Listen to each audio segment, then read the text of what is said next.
રાજકોટ શહેરમાં શ્રાવણ માસના પ્રથમ દિવસે મંદિરોમાં માનવ મહેરામણ ઉમટી પડ્યું।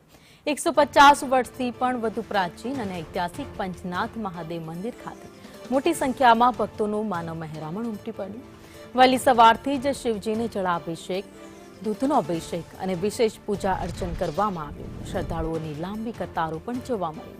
સમગ્ર રાજકોટના શિવાલયો હર હર મહાદેવ અને બમ બમ બોલેના નાદથી ગુંજી ઉઠ્યા।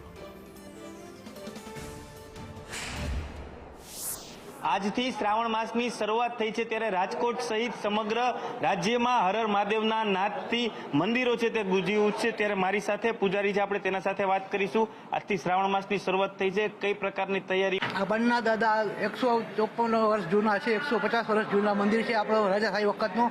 અને અહીંયા ભક્તો દર સોમવારે તેમજ આખા 365 દિવસ ભક્તો ભીડ હોય છે, ખાસ કરી શ્રાવણ માસ દરમિયાન અને શિવરાત્રી તહેવારોમાં વિશેષ ભીડ રહે છે અને મહાદેવની કૃપા મેળવે છે। આપણે સંબુદ્ધ મંથન થયું ત્યારે જે વિસ્પાન કર્યું મહાદેવજીએ એને શાંત કરવા માટે બધા ભાવિકો વિવિધ પ્રકારના અભિષેકો, બેલીપત્ર, ધતુરા જેથી કરી મહાદેવને ઠંડક મળે।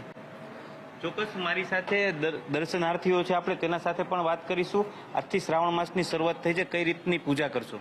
બસ રૂટીનમાં આવી જ છીએ, વર્ષોથી 25 વર્ષથી આ પૂજા કરવા આવી જ છીએ। સવારમાં તો ભગવાનનું ધ્યાન લઈને દર્શન કરીને પછી નીકળી જવાનું। ચોક્કસ તમે જોયું કે મંદિરમાં વહેલી સવારથી જ દર્શનાર્થીઓની ભીડ છે તે જામી છે। રાજકોટના અલગ અલગ જે મંદિરો છે ત્યાં હર હર મહાદેવના નાદથી મંદિરો છે તે ગુંજી ઉઠ્યા છે। ભક્તો છે સવારથી જ અભિષેક માટે અને દર્શન કરવા માટે પહોંચી રહ્યા છે। શ્રાવણ માસમાં મહાદેવની જે પૂજા છે તેનું અભિષેક કરવાનું મહત્વ અલગ જ હોય છે, તેથી શ્રાવણ મહિના દરમિયાન દરેક મંદિરોમાં ભારે ભીડ છે તે